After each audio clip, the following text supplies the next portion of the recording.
반드시 접촉되어 있어야만 작용하는 힘들이 있었지. 접촉되어 있어야만 작용하는 힘이 있고 접촉되어 있지 않고 떨어져 있어도 작용하는 힘이 있지. 맞아. 이 중에서 접촉되어 있을 때만 작용하는 힘이 뭐니? 마찰력, 탄성력, 부력은 접촉되어 있을 때만 작용하는 힘이고요. 떨어져 있어도 작용하는 힘에는 뭐가 있니? 중력, 자기력, 전기력은 떨어져 있어도 작용. 그치? 이렇게 분류해야 돼. 그런데다가 이 떨어져 있을 때 작용하는 이 세 가지 힘은요. 다시 둘로 분류가 돼. 맞아? 네. 그 중에서 중력이라고 하는 힘은 인력만 작용하는 힘이고요. 전기력과 자기력은 청력도 인력도 상황에 따라 작용할 수 있는 힘이야. 이렇게도 분류해. 자, 그런가 하면 힘을 분류하는 두 번째 기준은 뭐니? 역학적 에너지. 그렇죠. 역학적 에너지가 보존될 수 있는 힘이냐, 보존되지 않는 힘이냐인데 역학적 에너지는 상황에 따라 보존될 수도 있고 보존되지 않을 수도 있지만 사실은 에너지는 모든 상황에서 항상 보존이야. 그치? 그래서 역학적 에너지를 보존시킬 수 있는 힘을 우리가 뭐라 그러니? 보존력. 역학적 에너지를 보존시키지 못하는 힘을 뭐라 그러니? 비보존력. 이렇게 얘기해. 그 중에서 역학적 에너지를 보존시킬 수 있는 힘인 보존력에는 뭐가 있는 거야? 네, 중력이 있고 탄성력이 있고 전기력이 있어. 근데 이걸 뺀 나머지 세 가지 힘인 부력이라든가 마찰력이라든가 자기력은 역학적 에너지를 보존시키지 못하는 힘이야. 우리 이렇게 했단 말이야. 그치? 이제 이 기준에 대해서 익숙해야 된다. 또 할 수 있는 시간은 없다. 이런 얘기고요.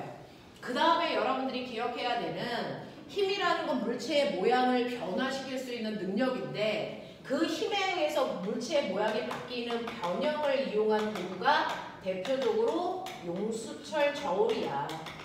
용수철 저울은 어떤 성질을 이용해서 측정할 수 있는 능력을 갖냐면 얘기해. 네, 외부에서 작용하는 외력이 용수철을 변형시키잖아. 그랬을 때 변형된 뭐와 길이와 정확하게 무슨 관계? 비례 관계 가져.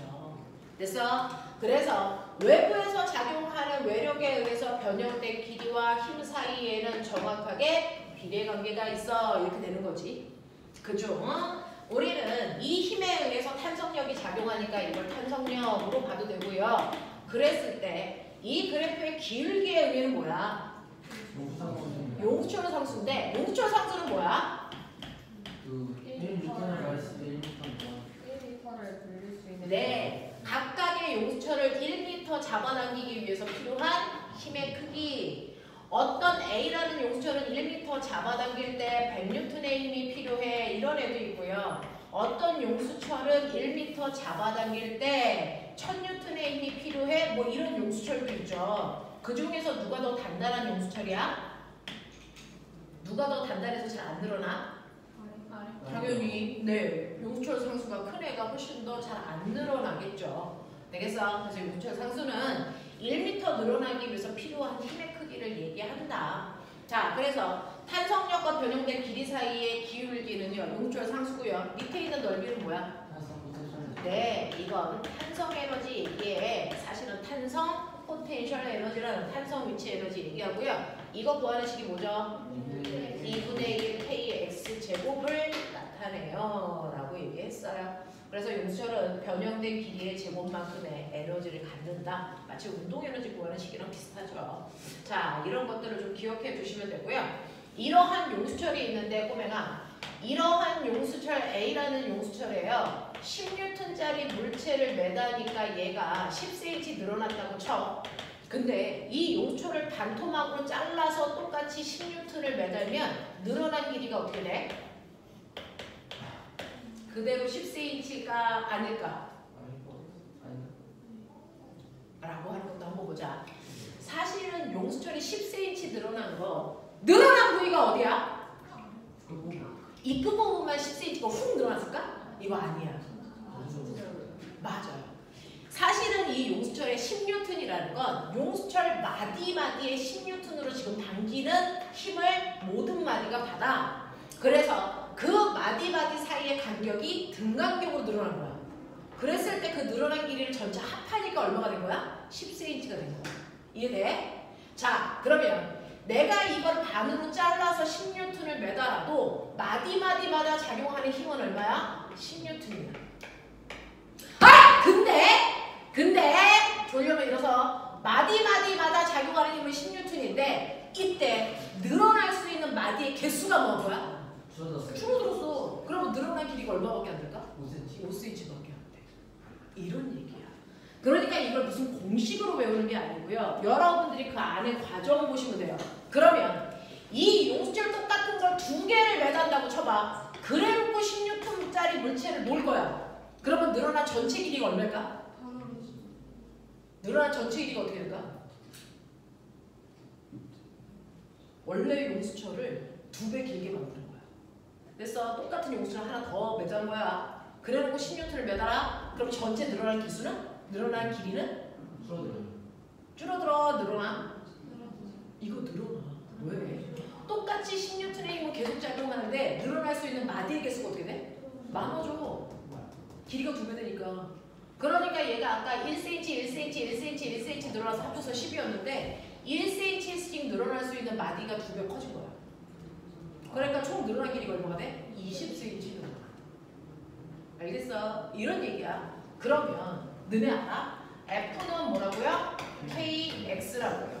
그러면 용수철한테 나는 얘를 원래 10N의 힘을 줬더니 용수철이 10cm 늘어났잖아요? 됐죠? 네. 그러면 얘는 탄성계수가 있었겠죠? 근데 내가 이 길이를 2배가 되게 했어. 그랬더니 늘어난 길이가 얼마여야 돼? 10cm가 아니고 20cm로요. 똑같이 10N의 힘을 줘도 늘어난 길이는 2배 커져야 돼. 길이가 2배 길어지면. 그러면 탄성 계수는 원래 값보다 작아지는 효과. 알겠어? 이런 느낌이야. 알아들어? 네. 사실은 늘어난다는 건 마디의 개수에 비례해요. 마디의 개수가 줄면 늘어나는 길이도 줄어요. 맞아. 마디의 개수가 많아지면 늘어나는 길이도 많아진다고요. 알겠지? 이렇게 된다. 정신 차려야 돼. 정신 차려야 돼. 됐죠? 졸면 안 돼. 자, 그래서 탄성력은 이런 성질이 있다는 것도 알아두시고요. 탄성력 가지고 탐구 실험하는 친구들도 많거든요. 용철 가지고 용철 상수 구하는 거. 예림아, 졸려면 살짝 일어나서 뒤에 가서 서. 이렇게 된다는 거 알아두시면 되고요. 자, 그 다음에 여러분들한테 물어봤던 2번째 마찰력이라는 거. 마찰력이 뭐니? 물체 운동을 방해하는 힘으로 반드시 운동 방향과 어느 방향? 반대 방향으로 작용하고. 마찰력의 크기를 결정하는 거 뭐니? 네, 마찰 개수와 뭐지? 수직 항력이죠. 접촉 면적 상관없어요. 그죠? 자, 근데 마찰 개수 2가지 있죠. 뭐하고 뭐 있어요? 정지 마찰 개수와 운동 마찰 개수가 있고요. 마찰력을 나타내는 그래프 아까 제대로 그렸어? 네. 그린 사람 한 명 봤는데 마찰력이요. 이렇게 그려지는 모습 아니야? 맞아요. 그죠? 그 중에서 이 마찰력들을 뭐라 그럽니까? 요거 정지 마찰력. 그래서 마찰력의 종류 3가지 중에 첫 번째는 정지 마찰력이라는 거 있어. 2번째는 뭐가 있냐? 네, 최대 정지 마찰력이라는 게 있어. 3번째는 뭐가 있냐? 운동 마찰력이라는 게 있단 말이야. 됐어? 자, 그 중에서요. 우리는 F는 뮤N으로 계산할 수 있는 마찰력은 뭐야? 최대 정지 마찰력하고 운동 마찰력만 계산할 수 있어. 그치? 최대 정지 마찰력은요. 정지 마찰 개수에다가 수직 항력을 곱해서 구하는 값이야. 예를 들어서 바닥에 이런 식으로 10kg짜리 물체가 있다고 치고요. 그래서 이 바닥과 물체 사이의 정지 마찰 개수는 얼마냐면 0.3이고 운동 마찰 개수는 얼마냐면 0.1이라고 치자. 그럼 얘 최대 정지 마찰력이 얼마니? 라고 물어볼 거 아니야. 그러면 최대 정지 마찰력은 정지 마찰 개수에다가 물체가 바닥을 수직으로 누르는 힘 얼마? 100이죠. 그래서 이렇게 곱하면 얘는 몇 뉴턴의 힘을 줄 때까지 안 가겠다는 거야. 30뉴턴의 힘 줄 때까지 안 가. 라고 하는 최대 정지 마찰력은 계산할 수 있는 힘이야. 됐어? 그럼 30까지 안 간다 그랬으니까 20주면 가겠어 안 가겠어? 안 가. 10주면 가 안 가? 안 가. 그럼 내가 지금 10 주고 있는지 20 주고 있는지 이 물체에 작용하는 정지 마찰력이 10인지 20인지는 어떻게 알아? 그건 네가 밖에서 당기는 힘이 10N이면 얘는 정지 마찰력이 얼마야? 10이라서 안 나온다. 네가 밖에서 잡아당기는 힘이 20이면 정지 마찰력이 얼마로 바뀌어? 20으로 바뀌어서 안 가는 거야. 그러니 정지 마찰력이라고 하는 최대 정지 마찰력 말고요. 정지 마찰력은 네가 밖에서 준 힘의 크기와 똑같은 크기의 힘이 반대 방향으로 작용하는 거야. 무슨 말인지 알겠어? 이렇게 돼. 이렇게 돼. 그러니까 정지 마찰력을 계산할 수 있는 게 아니고요. 네가 밖에서 주고 있는 힘을 측정해. 그 자체가 정지 마찰력이야. 알겠지? 대신에 최대 정지 마찰력은 계산할 수 있다. F는 뮤 N이다. 이걸로 계산해. 운동 마찰력 계산할 수 있죠. 운동 마찰력 어떻게 계산해?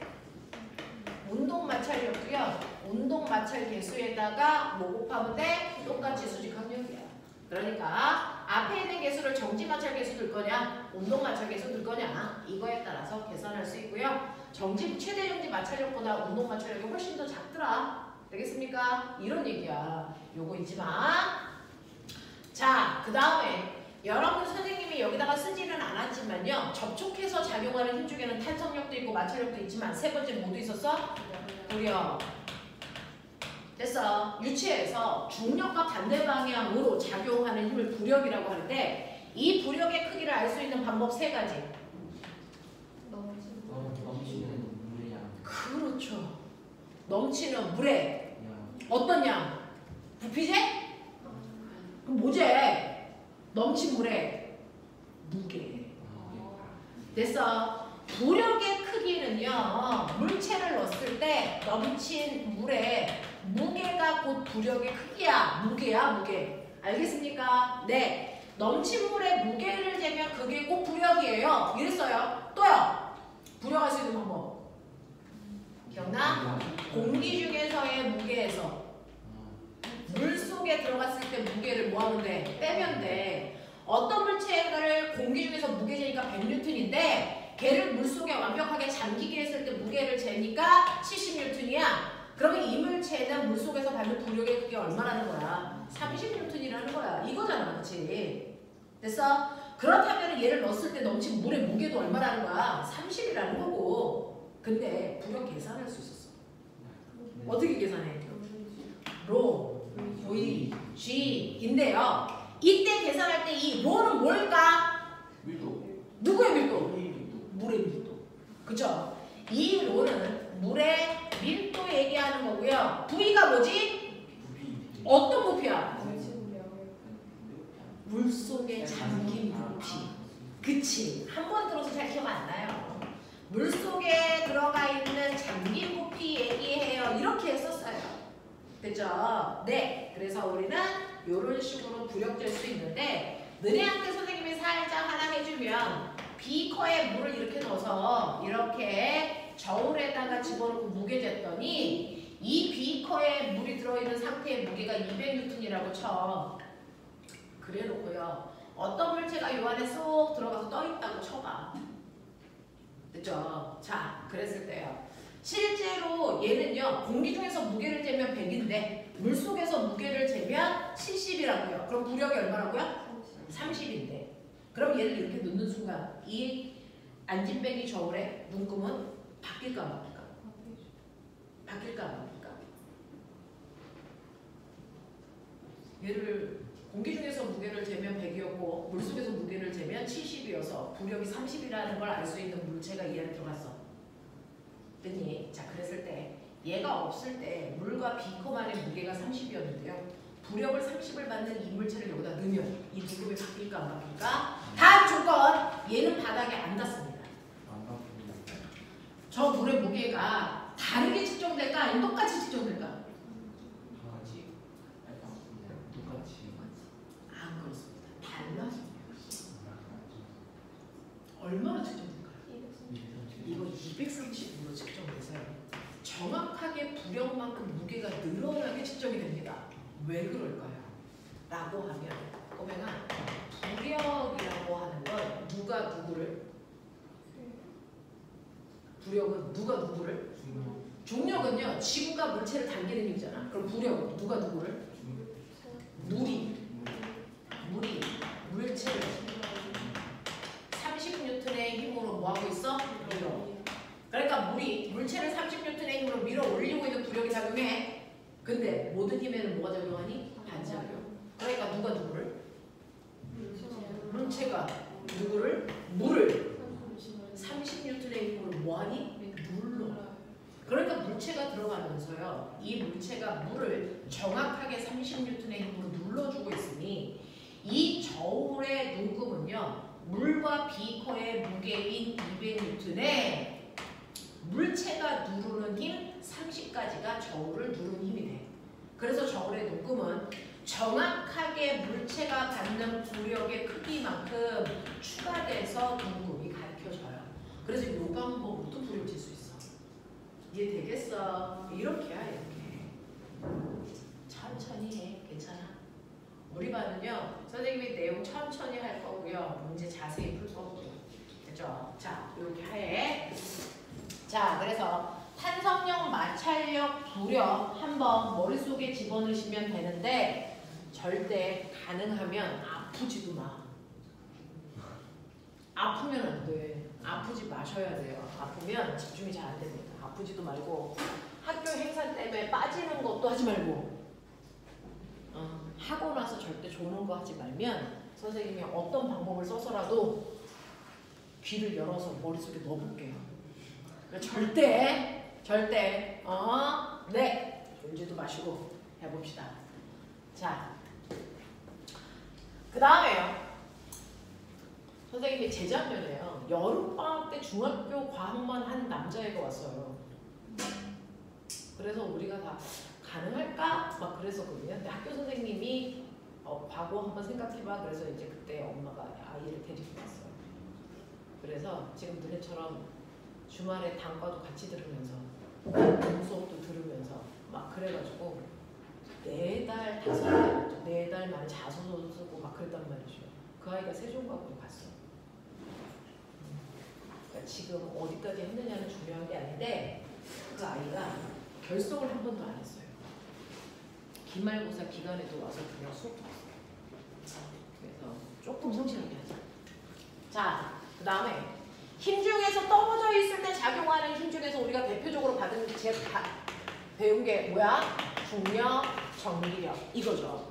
떨어져 있는 물체에 작용하는 힘 중에서요, 대표적으로 중력이 있는데 중력은 원래 뭐라 그러니? 만유 인력이라고 한단 말이야. 자, 만유 인력과 전기력을 여러분들 한꺼번에 보시면요, 만유 인력은요, 어떤 아이들끼리 서로 힘이 작용하는 거야? 물체의 뭐 때문에 생기는 힘이야? 뭐 때문에 인력이 생겨? 질량. 만유 인력은 질량에 의해서 생기는 힘이야. 그래서 질량을 가지고 있는 물질들끼리 서로를 당기는 힘이 생겨. 그래서 질량에 의해서 생기는 힘이야.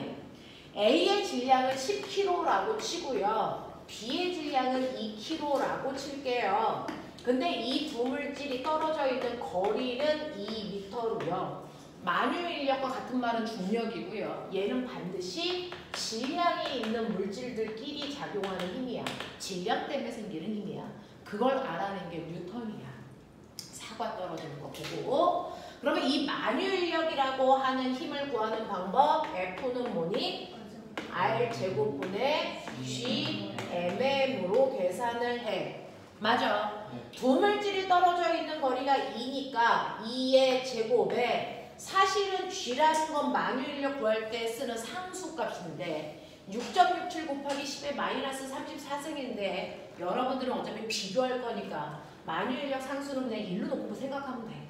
그래서 필요하면 상수 주니까 외우지 말고 그때 넣으면 돼. 자, 라지 M, 스몰 m은 양쪽의 두 물질의 질량이야. 그러니까 A라는 물체의 질량은 10이고 B라는 물체의 질량이 2야. 그러면 우리 만유인력 상수를 1로 놨을 때요, 얘한테 작용하는 만유인력이라는 힘의 크기는 얼마? 5N에 해당되는 힘이 작용해. 이런 얘기야. 그럼 선생님 이 5N은요. 질량이 큰 애가 잡아당기는 힘이 5란 얘기입니까? 질량이 작은 애가 잡아당기는 힘이 5란 얘기입니까? 네, 둘의 크기가 어때야 되니? 같아야죠. A가 B를 당기는 힘과 B가 A를 당기는 힘은요. 작용과 반작용이기 때문에 둘의 만유인력이 중력의 크기 같습니다. 이 얘기야. 맞아. 자, 근데 이렇게 떨어져 있는 물체에 작용하는 힘 중에서요. 중력이라는 건 질량 때문에 생기는 거고 전기력은 물체가 가지고 있는 전하량 때문에 생기는 거야. 그치? 가라는 물체가 몇 킬로도 상관없어. 가가 띄고 있는 전기적 세기가 플러스 4쿨롱이야. 나가 띄고 있는 전기적 세기는 얼마냐면 마이너스 2쿨롱이고요. 얘가 떨어져 있는 거리가 2m라고 치자. 이렇게 전기를 띠고 있는 입자들끼리도 서로를 당기거나 미는 전기력이 생기는데 얘네들은 반대극이니까 당기는 인력이 생기겠죠? 자, 그 인력으로 생긴 전기력의 크기가 가와 나의 세기가 어떻게 되니? 같아. 이것도 작용 반작용이니까. 됐어? 그랬을 때 이 전기력을 구하는 식이 얘랑 똑같습니다. 떨어져 있는 물체끼리 작용하는 전기력, 자기력, 중력 구하는 식이 똑같아요. 됐어? 똑같이 R제곱분의 전기력 구할 때 쓰는 상수값을 그냥 K라고 쓴 거고요. 그리고 얘네들이 전하량을 각각을 Q1, Q2로 했기 때문에 R제곱분의 크크크 우리 이렇게 외워요. 맞아.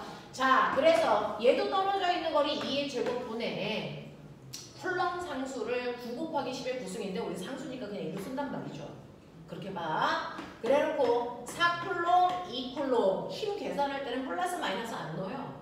이거는 방향만 결정할 때 쓰시면 돼요. 그래서 계산하시면 얘는 작용하는 힘이 서로 몇 뉴턴이야? 2뉴턴이야. 이렇게 했단 말이야. 이해돼? 이렇게 해. 이렇게. 자, 그래서 전기력과 중력 구하는 방법도 같거든요. 근데 이러한 중력 중에서요. 실제로 더 중요한 건 중력이니까. 중력 중에서요. 이렇게 질량을 가지고 있는 물체들 사이에 서로를 당기는 만유인력이 작용하는데 질량을 가지고 있는 물질 중 하나가 커도 너무 큰 하늘에 떠있는 천체, 지구, 달, 태양과 같은 천체라면 그 천체와 물체 사이에 작용하는 만유인력을 우리 특별히 뭐라고 부른다? 중력이라고 불러. 그러니까 저 질량이 크게 가지고 있는 A라는 물체가 지구라는 천체야. 그 물체의 질량이 라지엠이고 그 위에 있는 게 나야 나 라고 하는 아이가 이렇게 있다고 치면 나와 지구 사이에도 질량이 있으니까 서로 당기는 만유인력이 작용한단 말이야. 그 만유인력 똑같이 R제곱분의 GMM으로 할 건데 이때 R이 뭐야? 질량을 가지고 있는 물질 사이의 거리지. 그러면 얘는 물질 사이의 거리가 어디에서 어디까지 재야 돼? 네, 항상 물질 사이의 거리는 무게중심에서 무게중심까지의 거리란 말이야. 그치? 자, 근데 지구의 반지름은 6,400km인데 너의 무게중심까지의 거리는 1m밖에 안 되잖아. 그러니까 지구 위에 있는 물질들의 거리는 우리가 그냥 무시해. 인공위성이 아닐 바야. 됐어? 그래서 만유인력 구할 때 이 R은 지구 반지름 집어넣으면 돼요. 그리고 만유인력 상수고 M은 지구 질량 집어넣으면 되고 이건 나의 질량이야. 됐어? 네. 그래서 지구와 나 사이에 만유인력이 작용하니까 내가 지구로부터 당기는 힘만큼 내가 땅바닥을 누르겠죠? 그래서 그 힘을 나의 몸무게라고 하는 거죠. 맞아? 그랬을 때 여기에 있는 나의 질량은 똑같으니까 약분해 보시면 됐죠? 여러분들이 알고 있는 지구의 중력가속도라고 하는 지구의 중력가속도 값은 사실은 R제곱분의 GM으로요. 지구의 반지름의 제곱분의 만유인력 상수의 지구의 질량을 계산한 값이 지구의 중력가속도야. 그게 얼마라고요? 지구는 9.8. 이걸 우리는 대략 10으로 써서 계산하고 있는 거고요. 만약에 달로 가면 달의 중력가속도는 지구랑 달라라고 얘기했어요. 그죠? 왜 달라요? 달의 중력가속도를 구할 때는 달의 반지름이니까 그렇죠. 또 달의 질량 집어넣으니까 당연히 다를 수밖에 없어. 그래서 지구의 중력가속도의 몇 배? 6분의 1밖에 안 돼. 달의 중력가속도는 뭐 이렇게 했단 말이야. 알겠어? 그러면 너네 저번 시간에도 나 똑같은 거 계속하고 있는 거 알죠? 공기저항 없는 상태에서 지구라는 땅에서요. 1kg짜리 물체하고요. 10kg짜리 물체를 똑같은 높이에서 떨어뜨릴 건데 누가 먼저 바닥에 닿을까? 동시에 닿는 이유가 뭘까? 공유자가 없으니까. 공기저항이 없으면 왜 동시에 다 떨어져? 지구가 잡아당기는 힘이 같아서? 신장이요. 지구가 잡아당기는 힘 같아? 아니죠. 얘는 지구가 잡아당기는 중력이 얼마야? 10N. 그죠? 얘는 얼마예요? 100N입니다. 달라요. 그럼에도 불구하고 같은 높이에서 동시에 떨어지는 건 시간에 따른 속도 변화량이 가속도에 급격하기 때문이에요. 그래서 둘 다 중력 가속도를 받고 떨어지기 때문에 같은 높이에서 동시에 떨어져. 예를 들어 이 높이가 20m라고 쳐. 20m에서 자유낙하려면 땅바닥에 닿는데 몇 초 걸려? 2초. 그래서 중력 가속도가 10이어야 되기 때문에요. 여러분들이 알고 있는 것처럼 2초라는 시간 동안에 속도가 20이 돼서요. 낙하거리가 얼마? 20m가 되죠. 맞아? 근데 달에 가면 중력 가속도가 지구보다 작대래. 그러면 이 기울기가 뭐 해야 돼? 작아져야지. 네. 그죠? 그러니까요. 똑같이 20m를 떨어질 거면 기울기가 이렇게 되니까 그래서 낙하하는 데 걸린 시간은 훨씬 길어. 지구 시간의 몇 배? 네, 라고 하면 자유낙하한 거리 H는 2분의 1 GT 제곱이죠. 이때 낙하하는 데 걸리는 시간은 뭡니까? 루트 G분의 2H죠.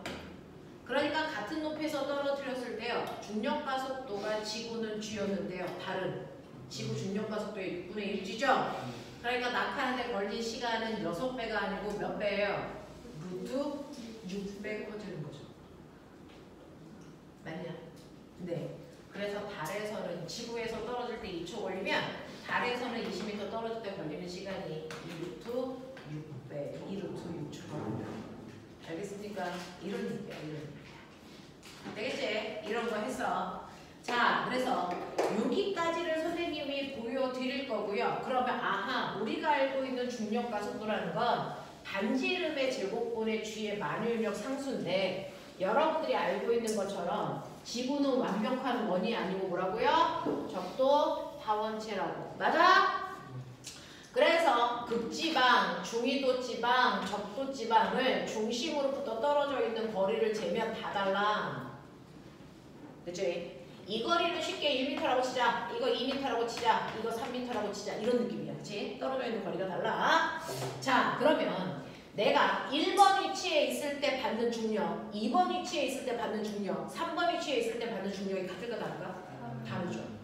자, 그 중에서 떨어져 있는 거리가 클수록 중력 가속도 뭐해지니? 작아지죠. 그러니까 여기서는 중력 가속도를 10이라고 한다면 여기는 중력 가속도가 8, 여기는 중력 가속도가 5 이거밖에 안 돼. 그러니 물체의 무게를 계산할 때는요. 아무리 질량이 1kg로 똑같더라도 1번에서는 중력 가속도가 10이니까 10N으로 측정이 된다면 2번에서는 중력 가속도가 8이기 때문에 8N밖에 안 되는 것처럼 측정이 되고요. 3번은 중력 가속도가 5기 때문에 5N밖에 안 되는 것처럼 측정되기 때문에 무게는 장소에 따라 뭐한다?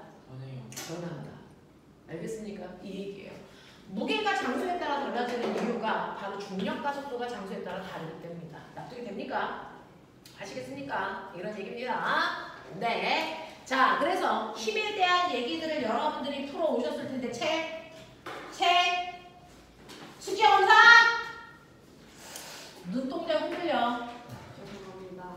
이런 어제 1과에 애들 100% 남아서 12시까지 하고 간 거 봤지? 숙제 안 해. 아, 그래요? 아, 그래요? 소문이 거기까지 안 갔습니까? 자, 책 펴보세요. 14페이지부터 너네는 여기에 있는 문제예요. 일단은 창의 문제는 다 나중에 풀고요. 일단은 창의 문제 뺀 기본 문제, 심화 문제까지는 다 하셔야 됩니다. 됐어. 그래서 이 책을 2바퀴 돌릴게요. 우리는. 되겠죠? 빠른 속도로 2바퀴 돌립시다. 자, 14페이지부터 어디까지 되어 있으셔야 되냐면요. 심화 문제니까 26페이지까지가 다 되어 있는지 확인할게요. 답안지 다 드렸어요. 그죠? 뒷부분에 달려 있습니다. 자, 26페이지까지 안 된 사람, 채점 안 된 사람 자, 빨리 풀고 계시고요. 그래서 빨리 풀고 계시고요. 풀 수 있는 데까지 풀었더니 26페이지까지. 네. 어디까지? 자, 빨리 푸시고요. 아까 전기 거기서 하셨는데 네네네. 방향만 충격 방향 이제 구원하시면 나올 것 같은 거예요. 네. 자, 그러면 여기에서 질문할 거 뭐 있어?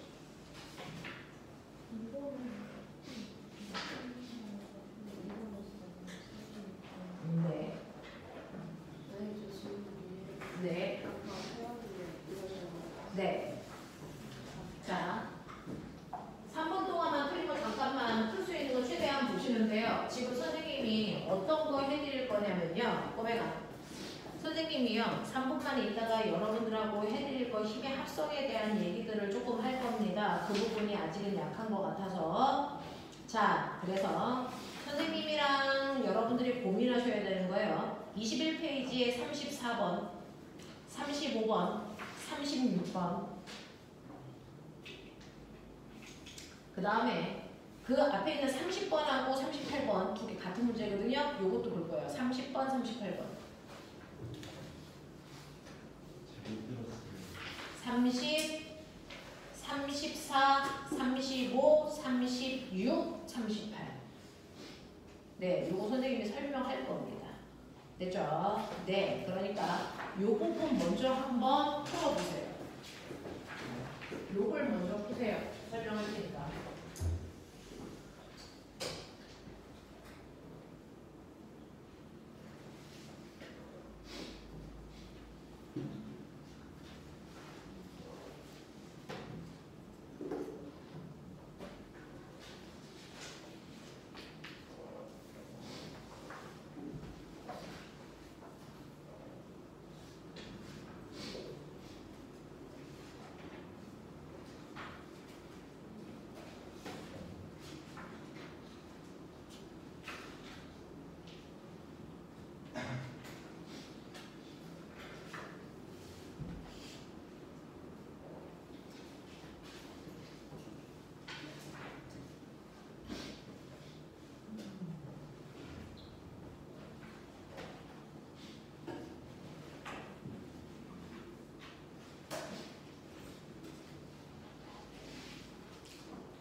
하죠. 이 파트가 힘인데요. 그러면 우리는 물체의 운동 상태를 변화시킬 수 있는 능력이 힘이라고 했잖아요. 그 힘은 어떤 힘일까요? 다른 겁니다. 힘을 받으면 물체의 모양이나 운동 상태가 변해. 그럼 그 운동 상태를 변화시킬 수 있는 힘은 어떤 힘이야? 라고 하면 보면 어떤 물체가 있다? 오른쪽으로 10N의 힘을 받고 왼쪽으로 10N의 힘을 받아. 그러면 얘는 운동 상태가 바뀔까 안 바뀔까? 안 바뀌어요. 왜? 알짜림이 0이라서 그래요. 그러면 우리가 알고 있는 것처럼 물체의 운동 상태를 변화시키는 진짜 능력은 그냥 힘이 아니고 뭐다? 알짜 힘이다 이랬어. 그 알짜 힘을 다른 말로 뭐라 그러니? 함량. 기억나? 네. 자, 그 중에서요. 어떤 물체가 오른쪽으로 10N의 힘을 받고요. 왼쪽으로 20N의 힘을 받아. 그러면 얘의 알짜 힘은 얼마야? 오른쪽으로 30이에요. 그치? 네. 그런가 하면 어떤 물체는 오른쪽으로 20N의 힘을 받고요. 왼쪽으로 10N의 힘을 받아. 합력 얼마야? 오른쪽으로 10N. 그러니까 얘는요. 오른쪽 방향으로 운동 상태가 10만큼 변하고요. 얘는 오른쪽으로 얼마만큼 바뀔 거야? 30만큼 바뀔 거니까 가의 경우에 변화량이 나의 경우에 변화량보다 무려 3배나 커. 근데 잘 봐. 힘 같은 크기의 힘들을 줬단 말이야. 그럼에도 불구하고 이쪽의 변화량이 3배 커. 뭔 차이야? 방향 차이야. 힘이 어느 방향으로 작용했느냐에 따라 결과가 다르게 나타난다는 거야. 무슨 말인지 알겠죠? 그래서 이렇게 힘을 합성할 때는 작용하는 힘의 크기뿐만 아니라 방향도 고려해야 돼. 그 중에서 같은 방향으로 작용하고 있는 경우에 그 두 힘의 최대의 효과를 만들어낼 수 있는 거야. 맞아. 네. 그래서 가장 큰 최대의 효과를 만들어내는 건 두 힘이 같은 방향일 때고요. 똑같은 힘이라도 두 힘이 반대 방향으로 작용을 하고 있을 때는요. 두 힘이 만드는 가장 작은 효과, 최소의 효과밖에 안 나타나. 무슨 말인지 알아? 네. 그 중에서요. 여러분들 같은 방향이라는 건 두 힘이 이루는 각도가 몇 도? 했었잖아. 같은 방향은 두 힘이 이루는 각도 몇 도? 0도. 반대 방향이면 두 힘이 이루는 각도가 몇 도? 180도. 무슨 말인지 알아? 그렇다면 우리가 느낄 수 있는 건 뭐야? 힘의 크기가 같더라도요. 힘 사이의 사이각이 뭐 할수록 커질수록 힘의 효과가 점점 뭐해진다? 작아지는 거야. 되겠어? 두 힘 사이의 각도가 커질수록 두 힘이 만드는 효과는 작아져. 그러니 예측해봐. 이쪽 방향으로 4N의 힘, 이쪽 방향으로 3N의 힘이라는 두 힘을 줄 거야. F1, F2. 근데 이 두 힘 사이에 이루는 각도를 30도로 줄 수도 있고요. 두 힘 사이에 이루는 각도를 60도로 줄 수도 있고요. 두 힘 사이에 이루는 각도를 90도로 줄 수도 있고요. 두 힘 사이에 이루는 각도를 120도로 줄 수도 있다고 치자. 그랬을 때요. 이 두 힘의 합력인 알짜 힘은 누가 제일 클까? 1번일까? 2번일까? 3번일까? 4번일까? 몇 번? 당연히 1번이어야 돼. 맞아.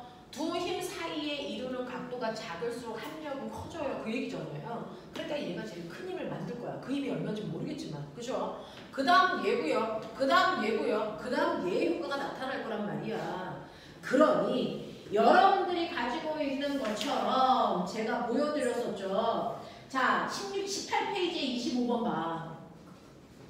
18페이지에 25번 보면 똑같은 몸무게를 가지고 있는 아이가 철봉에 매달리는데 손을 벌리고 있는 각도가 다르지? 누가 더 힘이 많이 들어? A야. 되겠어? 손을 펼치고 있으니까 내 몸무게와 똑같이 만약에 100N이 내 몸무게라고 쳐봐. 이 각도를 120도로 펼치고 있어. 근데 나는 이 각도를 같은 방향으로 이렇게 하고 있어서 내 몸무게 100이니까 이쪽 땡기는 게 100이란 말이야. 근데 얘 같은 방향. 그러면 이렇게 있을 때는 두 팔이 각각 몇 N의 힘만 주면 100을 만드니? 50이라는 힘만 주면 100을 만들어. 근데 이렇게 팔을 벌리고 있는데 얘 120도야. 그랬을 때 100이라고 하는 내 몸을 견디기 위해서는 각각의 팔이 100N씩의 힘을 줘야 합력이 몇 되는 거 알지? 맞아? 이렇게 된단 말이야. 그러니까 두 팔 사이에 이루는 각도, 두 힘이 각도가 작을수록 더 힘을 조금 주고도 그 일을 할 수 있어요. 이런 얘기예요. 맞죠? 그 얘기 하셔야 된단 말이에요. 자, 그러니 여러분이 가지고 있는 그 위에 있는 24번도 보세요. 아래 그림같이 무게가 100N인 물통에 두 개의 줄을 메어서요. 60과 50의 힘으로 당겼더니 물통이 들어 올라가지 않았다는 건 아직도 두 힘의 합력이 100보다 뭐였다는 거야? 작으니까 못 들었어요. 이런 얘기야. 되겠어? 자, 그랬을 때 힘의 크기를 바꾸지 않고 물통을 들어 올릴 수 있는 방법은 7 사이의 각도를 뭐하게 하면 돼? 작아지게 하면 돼. 그러면 들을 수 있어요. 알겠어? 그러니까 너네가 이런 문제를 보면 23번, 아니 24번, 25번 이 얘네들이 같은 맥락으로 얘기하는 거구나. 이거 각도 물어보는 거구나. 이런 거야. 되겠죠? 자, 그 다음에 이제 넘어오시면 그러면 이렇게 같은 방향, 반대 방향이 아닌 나머지 비스듬한 방향에서 우리 합력, 알짜임 어떻게 구했어? 라고 하는 거예요. 그래서 세 번째는 비스듬한 방향이란 말이야. 비스듬한 방향이라는 건 각도가 0도보다 크고요. 180도보다 작은 각도 1대를 얘기하는 거야. 그치? 자, 이렇게 됐을 때 얘네들의 알짜임을 구하는 방법은 두 힘을 이용해서 뭘 그리면 된다 그랬어? 평행사변형을 그렸을 때 됐어? 원래 두 힘의 작용점에서 대각선을 그리는 방향이 합력의 방향이고 대각선의 길이가 두 힘의 합력의 크기야. 기억나? 이런 거였잖아. 그치? 이렇게 합력을 구하면 돼 라고 얘기를 했어요. 그래서 합력은 이렇게 구하는데 비스듬한 방향임에도 불구하고 이렇게 평행사변형 작도할 필요 없는 경우도 있어. 그걸 우리는 뭐라 그래? 특수각이라고 하는데 두 힘의 크기는 반드시 어때야 되고요? 외워야 돼. 그러면 같은 크기여야 돼. 두 힘의 크기는 같은 크기여야 되고요. 두 힘이 이루는 사이각은 120도일 때 반드시 두 힘의 합력은 어느 방향으로요? 정확하게 가운데 방향으로요. 응? 평행사변형을 그렸을 때 대각선이 무조건 가운데 방향을 향해요. 그죠? 그리고 이 합력의 크기 얼마? 한 변의 크기가 똑같이 10N이야 라는 얘기도 했었어. 기억나? 이런 거야. 그럼 이제 합력을 구하는 다양한 방법들을 보여드릴 건데요. 자, 그 중에서 일단은 32번 봐봐. 이거 어떻게 해결했어? 32번 보시면요. 이런 식으로 되어 있는데 이 중에서요. 너네가 보는 것처럼 하나의 힘 F1은 이 방향으로 이렇게 작용하고 있네. 이게 F1이네. F2는 이 방향으로 작용하고 있네. F3는 이 방향으로 작용하고 있네. 이 세 힘의 합력은 얼마야? 단 F1의 크기는 2N으로 보자. F2의 크기는 4N으로 보자. 그러면 F3의 크기는 얼마야? 단 이 세 힘의 그림과 같이 세 개의 F1을 한 평면상에 이루고 있고 F1의 크기가 이 F4의 크기가 4N일 때 F3의 크기는 얼마겠습니까? 이거 뭔 소리야? 아, 서로 평형을 이룬대요. 자, 두 번째 줄 가장 마지막 두 번째 줄에 가장 첫 번째 두 힘의 평형을 이루고 있다는 건 합력이 얼마나 얘기야? 합력이 0 만들어 이런 뜻이거든요. 알겠어? 네, 그럼 세 힘을 가지고 합력을 0 만들려고 하면 이거 어떻게 해야 합력 0 만들어요? 됐죠? 네, 이거를 쉽게 하는 방법은요. 이렇게 하시면 돼요. 선생님, 이렇게 비스듬한 방향에 두 힘이 작용하면 평행사변형 그려서 합력 구한다 그랬죠? 그러면 거꾸로요. 이 합력을 먼저 주면 이거예요. 봐, 이쪽 방향으로 4N의 힘이 작용해요. 자, 90도 방향이 비스듬한 방향으로요. 3N의 힘이 작용하는 F1과 F2가 있을 때 두 힘의 합력 구해라. 그럼 우리 무조건 뭐 그린다고? 평행사변형을 그려서 원래 두 힘의 작용점에서 대각선을 그리는 방향이 합력 방향이고 대각선의 길이가 합력의 크기라 그러지? 평행사변형이니까 여기가 4고 여기가 얼마야? 얘랑 똑같이 얼마가 되니? 3이 돼. 그리고 여기가 90도니까 여기도 얼마야? 90도 피타지. 그러면 3대 4대 이거 얼마야? 5N의 힘이 작용해요. 이렇게 하는 거 가능해? 그럼 그러면 거꾸로 얘기하면 꼬맹아 이런 식으로요. 5N의 힘을 줬다고 쳐. 비스듬한 방향. 그럼 거꾸로 여러 개의 힘을 합쳐서 하나로 만들었다면 하나의 힘을 여러 개의 힘으로 뭐 할 수 있어? 분해. 이것도 가능해야 돼.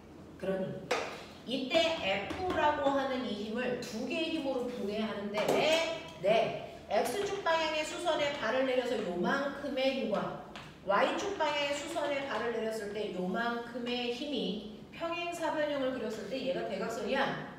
그러니까 이 힘은 사실은 FX라는 힘과 FY라고 하는 두 힘으로 분해할 수 있어. 이 얘기죠. 맞아. 그랬을 때요. 요때 요 크기를 F라고 하고 정신 차려봐. 요 각도, X축과 이루는 각도를 세타라고 할게. 그러면 FX의 크기 얼마라고? 이게 F, 이게 세타. 이건 직각삼각형 피타. 맞아? 그럼 얘 크기 얼마라고 하면 돼? F 코사인 세타야. 그러면 얘 크기 얼마라고 하면 돼? F 사인 세타. 그러니까 얘가 F 사인 세타네. 이렇게 하나의 힘을 두 개로 분해했지. 되겠어? 이렇게 표현했단 말이야. 자, 그래서 그걸 이용해서 얘를 풀 건데요. 요거 풀기 전에 여러분들 몸풀이 한번 하죠. 거기에 있는 아까 문경이가 선생님한테 질문했던 게 36번이에요. 36번이요. 앞으로 물리2를 공부할 때 여러분들 물리를 보는 사고는 이렇게 하시는 거예요. 자, 36번 합력 구했어요? 이거 어떻게 구해요? 이거 하이탑 2에 있는 우리 그대로 갖다 붙인 거예요. 자, 이거 합력 어떻게 구합니까? 사실은 여기에 세 힘이요. 하나는 이 방향으로 선생님은 편의상 얘를 F1이라고 할 거예요. 그리고 하나는 이렇게 되어 있어요. 편의상 얘를 F2라고 할 거고요.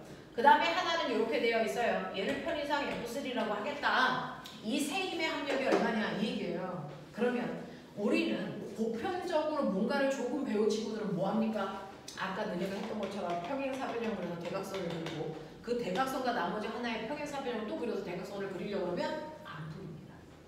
복잡하게 하면 안 풀립니다. 물리는 간단하고 정확하고 빠르게 풀 수 있는 게 방법이거든요.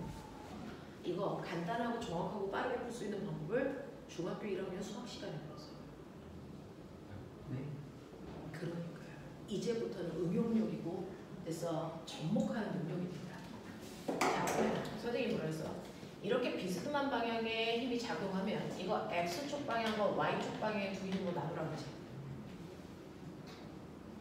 이거 X축 방향으로 나누면 요 길이죠. 거기에 써있죠. 요 그게 얼마예요? 네. 여기에 있는 이 좌표가요. 수학 시간에 X축과 Y축으로 분해시켜주는 거예요. 그러니까 여기에 F1이라고 하는 아이의 좌표가 마이너스 5,2라는 좌표가요. X축상의 수선에 발을 내리면 얘가 마이너스 5만큼의 길이야 이 뜻이잖아요. 그죠? 이게 얼마입니까? 이거 2예요. 이게 F 코사인 세타, F 사인 세타 그거 하는 거예요. F라는 힘을 X축 방향으로 수선에 발을 내렸을 때 이 길이가 바로 이거잖아요. F 코사인 세타예요. Y축상에 수선에 발을 내렸을 때 이 길이잖아요. 이게 바로 여기 있는 이라는 거예요. 얘는 그걸 써준 거예요. 됐죠? 그러니까 F1이라고 하는 건 사실은 이 힘과 이 힘으로 분해가 되잖아요. 됐어? 그걸 좌표로 써준 거예요. 5,2 되겠냐? 그럼 얘도 써준 거죠. 얼마? 얘 얼마야? 5,4 얘는 얼마야? 얘는 얼마입니까? 2,4 이렇게 준 거잖아요. 이게 X축과 Y축으로 이 힘을 분해한 거야. 됐어? 근데 그걸 더 쉽게 하는 방법 보여드릴게요. F1, F2, F3를 그럼 선생님 얘도요. X축 방향의 힘과 Y축 방향의 힘으로 나눴어요. 얘도 X축 방향의 힘과 Y축 방향의 힘으로 나눴어요. 그럼 이제 합성 어떻게 해요? 합성은요. 얘 X축 방향, Y축 방향을 나누면요. 얘는 X축 방향은 마 5, 2고요. 5, 4고요. 2, 마 3입니다. 이 세 힘을 합성할 때 무조건 비스듬한 애들은 X축과 Y축을 무조건 나누세요. 저렇게 하는 겁니다. 그랬을 때 X축은 X축끼리 합력을 구하는 거예요. 합성하는 겁니다. 얼마? 2. 네, 얘 없어지잖아요. 2입니다. y축은 y축끼리 합성하는 겁니다. 얼마입니까? 2입니다. 그러니까 아까 너네가 평행사변형 2번 그린다고 했을 때 그 합짓 안 해도 된다. 그래서 이렇게 해서 얘네들을 합성하면요. 사실은 얘네들의 합력은요. x축상으로 2, y축상으로 2인 이 두 힘을 합성한 애가 얘네들의 합력이야. 그럼 합성해보세요. 평행사변형 그렸을 때 대각선 얘가 바로 얘네들의 합력이야. 얼마나 오니? 2루트 2죠. 이거 이렇게 되는 거니까. 그래서 이 길이가 2루트 2라고 이 방향. 알겠습니까? 요렇게까지 끝나게 하는 거야. 되겠지? 그래서 저는 물투에서 가장 좋아하는 문제가 36번 문제예요. 물투의 방향성을 보여드려요. 물투는 무조건 비슷한 방향에 힘과 속도와 가속도 나와요. 얘네들 합성할 때요. 그래서 무조건 x축과 y축은 무조건 분해한다. 무조건 분해한다. 그랬을 때 x축은 x축끼리 먼저 더해라. y축은 y축끼리 먼저 더해라. 그래서 나온 값을 평행사변형으로 대각선으로 그리면 된다. 이겁니다. 이게 훨씬 빠르다. 훨씬 가까워. 알겠어? 이렇게 하는 거야. 그럼 이제 얘 이거 했으니까 얘 해보자. 여기에서 실제로 힘을 합성할 때요. 보였어요? F1이라는 힘의 작용점에서 대각선. 그래서 머리 F2도요. 두 개의 작용점 맞춰서 이렇게 놓고 그래서 평행사변형 그려서 대각선 하는 거죠. 근데 여기 보세요. F1의 작용점 어디 있냐면요. F1의 작용점이 여기 있어요. F2의 작용점이 여기 있고요. F3의 작용점이 여기 있어서 작용점이 다다른 곳에 있어서 합성할 수 있다 없다? 없다. 작용점 맞춰야 된다. 알겠어? 그러면 이 힘이 이 방향이야. 이거 쭉 끌고 가면 F3의 힘을 이렇게 그려도 무방. 됐어? 이렇게 그려도 돼요. F1도요. 쭉 끌고 올라가세요. F1 여기다 그려도 똑같은 거예요. 맞아? 여기다 그리지 말고 여기다 그리세요. F3도 여기다 그리지 말고 여기다 그리세요. 알겠어? F2도요. 여기다 그리지 말고 어디다 그리세요? 이거 이렇게 그리셔서 세 힘의 작용점을 맞추셨어야 됩니다. 그래야 합력을 볼 수 있어요. 그래서 이런 식으로요. 세 힘의 작용점을 맞추셨어야 된다. 이런 식으로. 이렇게 해서 얘가 F1이야. 얘가 2N이었다는 얘기야. 되겠어? 그 다음에 얘가 F3인데 얼마인지 모르겠고요. 얘는 F2인데 이 힘이 4N이에요. 이런 얘기야. 그래서 세 힘의 작용점을 이렇게 맞춰놨어야 합력을 구할 수 있고요. 맞죠? 근데 세 힘의 합력이 0이래요. 그럼 합쳐서 0 되면 되죠. 근데 합칠 때 어떻게 해요? X축은 X축끼리, Y축은 Y축끼리 합하면 돼요. 알겠어? 그 중에서요. F1 보세요. F1, F2, F3잖아요. X축과 Y축 보면 되잖아요. 자, F1은요. Y축으로만 얼마? 2. 됐어? 자, X축은 없고 Y축으로만 2. 됐냐? 이 얘기야. F2는요. 됐죠? 얘가 비스듬해. 그럼 아까 어떻게 했어? X축과 Y축으로 분해하라 그랬지? 맞냐? 요각도 몇 도냐? 요각도 몇 도냐? 여기가 30도였으니까 요각도가 몇 도냐? 어디가 30도냐? 이렇게 되는 거니까 어디야? 여기하고 여기가 30도지? 네. 그러면 여기가 30도니까 여기 60도는 얘기겠네요.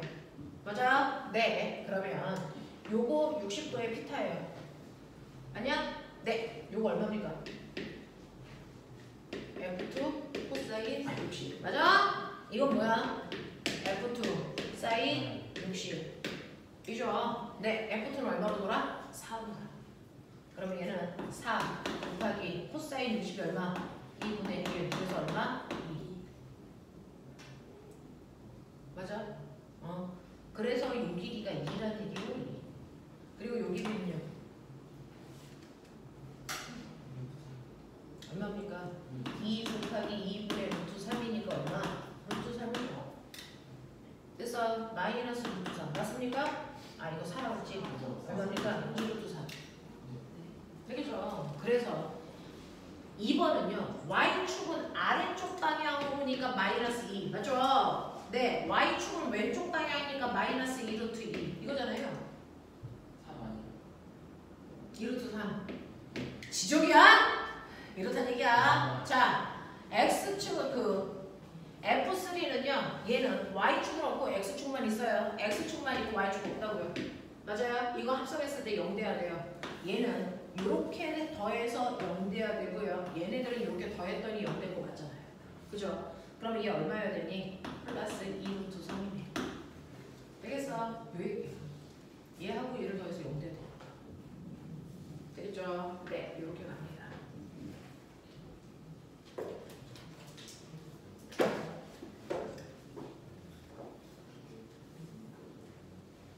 괜찮아. 하겠어. 이것들이 눈은 다 졸려가지고 이씨. 자, 34번. 이거는 모든 반에서 계속 질문하고 있거든요. 34번이요. 이제 문제를 이해하셔야 되잖아요. 이런 것도 처음 봐서 얘가 도대체 무슨 말을 하고 있어? 아, 그게 이제 첫 번째 관문이죠. 용수철의 원래 길이가 20cm짜리 용수철을요. 3개를 가지고요. 가운데 이제 물체가 있고 용수철 2개가 이렇게 연결되어 있고 그 다음에 하나는 이렇게 연결되어 있는 건데 됐어? 지금은 여기 있는 물체를 손으로 받치고 있어서요. 용수철 A, B, C가 어떤 것도 늘어나지도 줄어들지도 않은 상태. 됐어? 그래서 이거 20cm, 20cm 합쳐서 이 공간이 40cm야. 뭐 그런 얘기야. 됐어? 자, 그랬다가 내가 손을 놓으면 어떤 일이 발생할까? 얘 무게만큼 아래로 내려가겠지. 얘 무게만큼 아래로 내려가면서 용수철 C는 뭐 되니? 압축. AC는 뭐 되니? 늘어나죠. 그래서 이렇게 되는 거 아니에요? 맞죠? 그러면 여기서 A, B가 늘어난 길이를 X라고 하자. C가 압축된 거리는? X예요. 세 개의 용수철이 똑같은 길이만큼씩 변형됩니다. 됐어? 이 상태야? 자, 그러면 이 공에 작용하는 힘 다 표시해봐. 저 공에 작용하는 힘이 몇 개일까요? 저 공에 작용하는 힘이 몇 개일까요?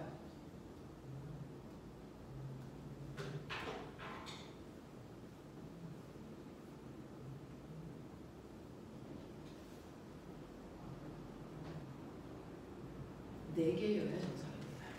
화살표 해보세요.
자, 저기에 작용하는 힘 4개인데요. 자, 뭐 작용하냐?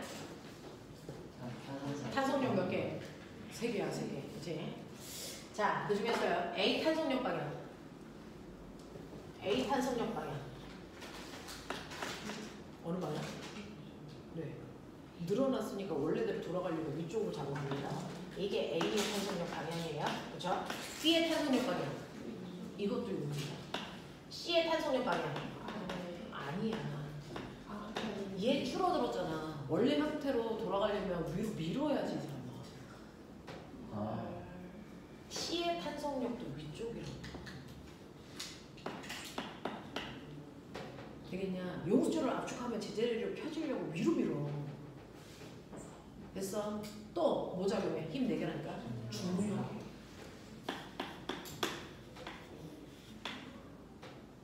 근데 얘가 내려오다 그 자리에서 멈춰있지. 합력 없나? 0이야.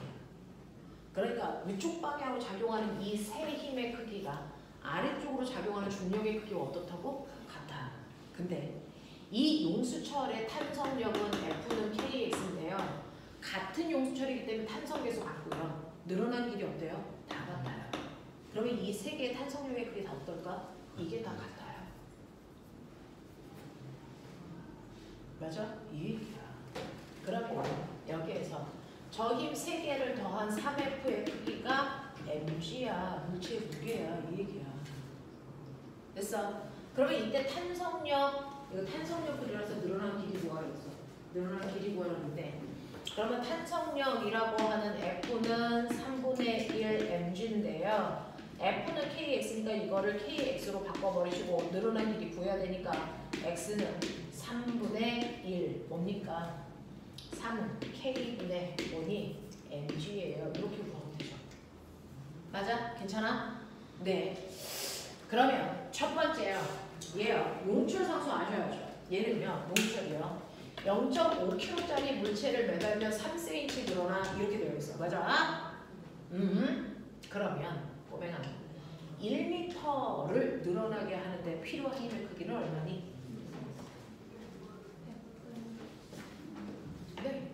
라고 하면 네, 탄성 계수는 늘어난 길이분의 그래서 작용한 힘으로 구하면 되니까 0.03분의 0.5 하시면 돼요. 맞아? 왜? 센티미터를 미터로 바꿔야죠. 되겠어? 네. 그리고 얘는 킬로그램이니까 네. 여기다 중력 가속도 얼마를 곱해요? 10을 곱하면 되니까 오죠. 그래서 계산하시면 얼마 나옵니까? 3분의 500이야. 이렇게 되는 거죠. 그래서 얘는 탄성계수 3분의 500으로 보면 되니까 네. 3 곱하기 3분의 500이니까 500분의 3 곱하기 1 질량 얼마야? 1kg짜리. 그리고 중력가속도 얼마? 10. 이거거든요. 그래서 계산하시면 얼마입니까? 50분의 1. 다시 말해서 얼마? 0.02 미터 늘어나요. 이런 얘기죠. 근데 3이 아까 3분의 500 나눈 뜻인 거 아니에요? 3K분의 6 K가 3분의 100이면 3분의 500. 근데 K 집어넣을 때 역수를 집어넣어야지. 그래서 500분의 3. 맞아? 네. 그래서 계산하면 0.02m니까 얼마? 얘 2cm 늘어나. 그래서 이 얘기잖아요. 그러면 2cm 늘어났던 거니까 얘는 2cm 밑으로 내려오고 얘는 2cm 압축된 거죠. 맞죠? 그러면 이제 물체가 떠 있는 높이는 얼마입니까? 땅으로부터 얼마? 땅으로부터 얘가 또 물체가 있는 위치 얼마? 원래 용수철이 20cm였는데 2cm 압축됐 때문에 그러면 땅으로부터 떠 있는 높이가 얼마야? 18cm 높이에 있어. 이런 얘기 하겠다는 거야. 알겠어? 이제 이 정도는 독해해야 돼. 무슨 말인지 알지? 그러면서 이 탄성력 방향 3개가 같았다가 제일 중요한 얘기야. 맞냐? 자기가 어디서 생각을 놓쳤는지를 보는 거야. 그게 뭐예요? 알겠죠? 네, 이렇게 됩니다. 잠깐만 끊어드릴 테니까 얼른 식사하고 오십시오.